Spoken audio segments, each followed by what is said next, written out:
Digital marketing లో అనుభవం ఉన్న ఎగ్జిక్యూటివ్స్ కావాలను సంప్రదించవలసిన నెంబర్లు 8688908084. ఇక్కడ ఈ రైతు రుణమాఫీ అంశాన్ని డైవర్ట్ చేయాలని పోచారం శ్రీనివాసరెడ్డి గారు కుల్లా చెప్పారు. ఆయన అయ్యా కాంగ్రెస్ పార్టీ విధానాలు నచ్చినాయి, రైతుల పట్ల ఆ పార్టీకి ఆ ప్రభుత్వానికి ఉన్న చిత్తశుద్ధి నచ్చింది, అందుకోసమే ఆ ప్రభుత్వానికి అండగా ఉండాలనిపిస్తుందని చెప్పి ఆయనే చెప్పిండు. కుల్లా నేనే ముఖ్యమంత్రి రేవంత్ రెడ్డి గారిని నా ఇంటికి ఆహ్వానించిన అని చెప్పి ఆయనే చెప్పిండు. చెప్పిన తర్వాత కాంగ్రెస్ పార్టీలో చేరుతున్నానని చేరిండు, అయిపోయింది.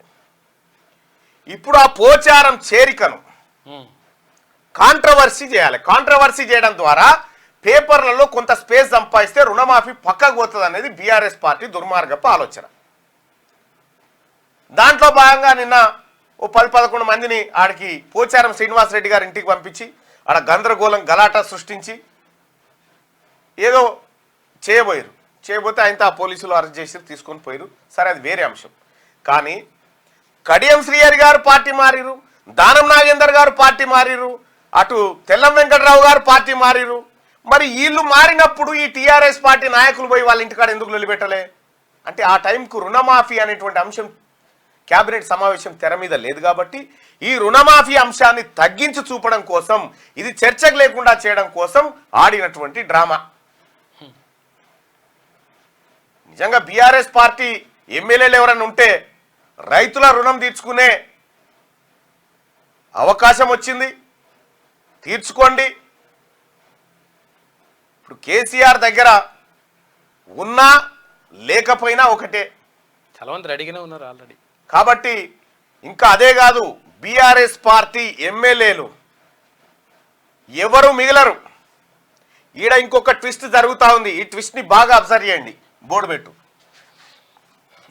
ఇక్కడ ఒక చాలా పెద్ద ట్విస్టు. ఈ రాజకీయము బాగా అర్థం చేసుకోవాలి సోదరులారా. ఎందుకంటే హరీష్ రావు ఆట ఎట్లా ఉంటుందో ఆ ఆటను ముందే పసిగట్టినోడిగా చెప్తా ఉన్నా. ఏదే బీఆర్ఎస్ పార్టీ ఉన్నటువంటి మొత్తం ఎమ్మెల్యేల సంఖ్య ఎంత ఇంకా మొత్తం 39 ఉండే. మొత్తం 39 ఉండే. బీఆర్ఎస్ ఎమ్మెల్యేలు 39 ఉండే.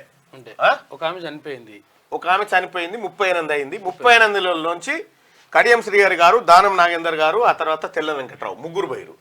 అంటే ఇది 35కి వచ్చింది. 35కి వచ్చింది. ఈ 35లోంచి పోచారం శ్రీనివాసరెడ్డి ఒకరు పోయారు. ఇప్పుడు 34కి వచ్చింది. 34 మంది బీఆర్ఎస్ పార్టీ ఎమ్మెల్యేలు. ఇందులో కూడా మెజారిటీ అంటే 20 పైచిలకు మంది వెళ్ళిపోవడానికి సిద్ధంగా ఉన్నారు. అతి త్వరలోనే వాళ్ళు వెళ్ళిపోతారు, అది వేరే అంశం. కాకపోతే ఇక్కడ బీఆర్ఎస్ పార్టీ చమత్కారాన్ని మనం పరిశీలించాలి. ఇప్పుడు మరి ఏడికి పోతారు వెళ్ళిపోతే?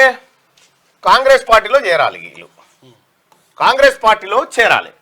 కానీ ఇప్పుడు BRS party Harish Rao drama ఏంటంటే, గూడెం మైపాల్ రెడ్డి ఉన్నాడు. గూడెం మైపాల్ రెడ్డి పటాన్ చెరువు ఎమ్మెల్యేనా. ఈయన మీద ఈడీ రైట్స్ ఎందుకు జరుగుతూ ఉన్నాయి? ఒకవేళ ఈయన మీద ఈడీ రైట్స్ జరిగితే ఈయన ఏ పార్టీలో జాయిన్ కావాలి? అప్పుడు బీజేపీకి పోవాలి. ఎందులోకి పోవాలి? భారతీయ జనతా పార్టీలోకి పోవాలన్నట్టు.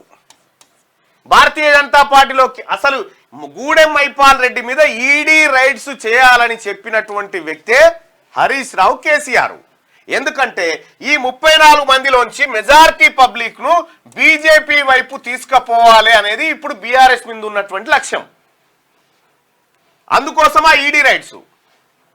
ఇంకా ఈలే కాదు, చాలా మంది బీఆర్ఎస్ నాయకుల పైన ఈడీ, ఐటీ లాంటివి జరుగుతూ ఉంటాయి. అవి హరీష్ రావు ఆదేశాల మేరకు. మళ్ళీ ఏం జరిగింది? ఈడీ రైట్స్ జరగగానే హరీష్ రావు పోయి ముంగట నిలబడ్డాడు. అంటే ఇది ఒక డ్రామా.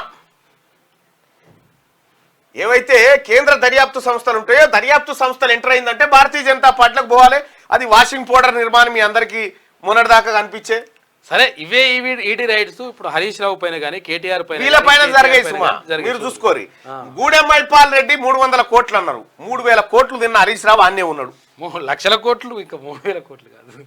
3 లక్షల కోట్లు తిన్న కేసీఆర్ ఫ్యామిలీ ఆడు ఉండగా గీల మీద ఎందుకు పడతా ఉన్నారంటే కేవలం పొలిటికల్ స్టంట్ ఇది. ఇక్కడ ED rights, CBI rights, IT raids చేస్తే ఈ ఎమ్మెల్యేలు 34 మందిలో కనీసం ఒక 20 మంది అన్న బీజేపీ దిక్కొస్తారు. బీజేపీకి ఉన్నటువంటి 8+20 28 అవుతుంది. అప్పుడు కొత్త ఆట ఆడొచ్చు అనేది వీళ్ళ లెక్క.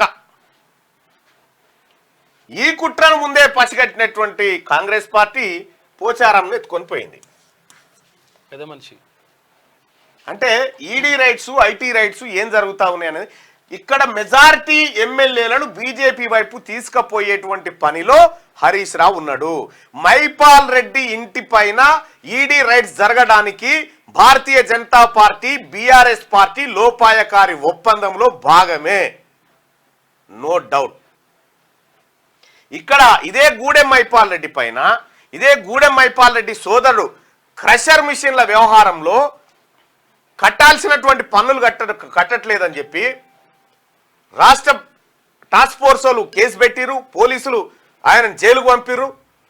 ఇక అనివార్య పరిస్థితుల్లో మైపాల్ రెడ్డి కాంగ్రెస్ పార్టీలో చేరుతాడనేటువంటి ఊపందింది గంతే. వెంటనే దీనికంటే కేంద్ర దర్యాప్తు సంస్థలను దించి హరీష్ రావు ఇగో ఈ డ్రామా కట్టిండు మొత్తం. బీఆర్ఎస్ పార్టీ ఎమ్మెల్యేలారా, మీ మీదికి ఐటీని ఈడీని తోలుకొచ్చేది బీఆర్ఎస్ పార్టీ, హరీష్ రావే. మీరు చూసుకోరు రేపు పొద్దుగాల అయితే చాలా. ఇది జరుగుతున్నటువంటి తతంగం. డిజిటల్ మార్కెటింగ్ లో అనుభవం ఉన్న ఎగ్జిక్యూటివ్స్ కావాలను సంప్రదించవలసిన నెంబర్లు 8688926084.